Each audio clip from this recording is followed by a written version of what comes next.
ఈ నెల 28న సీఎం రేవంత్ రెడ్డి నల్గొండలో పర్యటించనున్నారు. భారీ బహిరంగ సభతో పాటు 13,000 కోట్ల అభివృద్ధి పనులకు సీఎం శంకుస్థాపన చేయనున్నారు. ఈ నెల 28న నల్గొండలో జరగనున్న సీఎం సభపై ఫోకస్. తెలంగాణ ముఖ్యమంత్రి యనుమల రేవంత్ రెడ్డి ఈ నెల 28న నల్గొండ జిల్లాలో పర్యటించనున్నారు. ఈ సందర్భంగా సుమారు 13,000 కోట్ల విలువైన ఆర్&బి హ్యామ్ రోడ్ల అభివృద్ధి పనులకు శంకుస్థాపన చేయనున్నారు.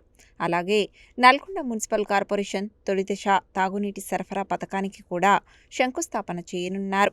ముఖ్యమంత్రి హైదరాబాద్ నుండి హెలికాప్టర్లో కనగల్ మండలానికి చేరుకుని ఏఎంసీ మార్కెట్ యార్డు వద్ద హ్యామ్ రోడ్ల పైలాన్ను ఆవిష్కరిస్తారు. అనంతరం నల్గొండలోని ఎన్జీ కళాశాల మైదానంలో ఏర్పాటు చేసిన భారీ బహిరంగ సభలో పాల్గొని ప్రజలను ఉద్దేశించి ప్రసంగిస్తారు. సభానంతరం మహిళా స్వయం సహాయక సంఘాల సభ్యులకు చెక్కులు పంపిణీ చేయనున్నారు.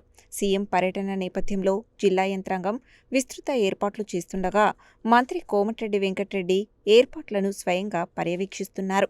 భద్రత, ట్రాఫిక్ నియంత్రణతో పాటు సభా ప్రాంగణంలో అన్ని సౌకర్యాలు కల్పించేందుకు అధికారులు చర్యలు చేపట్టారు.